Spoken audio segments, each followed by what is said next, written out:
अस्सलाम वालेकुम जी, की हाल चाल है जनाब? हाँ जी भाजी, आलू वाले की हाल चाल ने?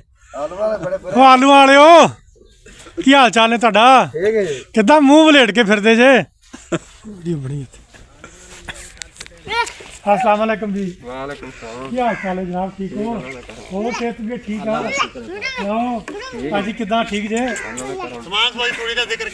अच्छा जी, असी खड़ोते हैं भाई हुणां ने गेस्ते आलू जेडे अपने पट लए पट के मंडी च सिट के आए आ।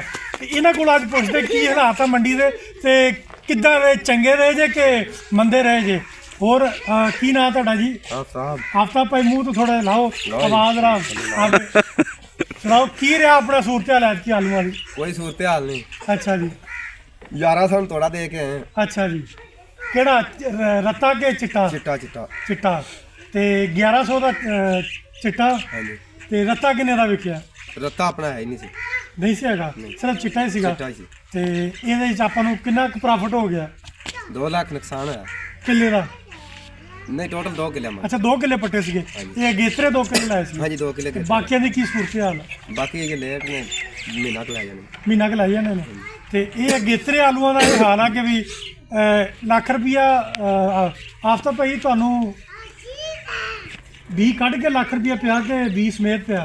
20 काट के 20 तो पिया ते अच्छा। 20 करन तो बगैर 2 लाख टोका। 2 ਲੱਖਾਂ ਚੋਂ। ਲੋ ਜੀ, ਆਲੂ ਵਾਲੇ ਜਿਹੜੇ ਇਸ ਟਾਈਮ ਨਾ ਥੋੜੇ ਜਿਹੇ ਮੁਸ਼ਕਲਾਤ ਹਾਲਾਤ ਵਿੱਚ ਜਾ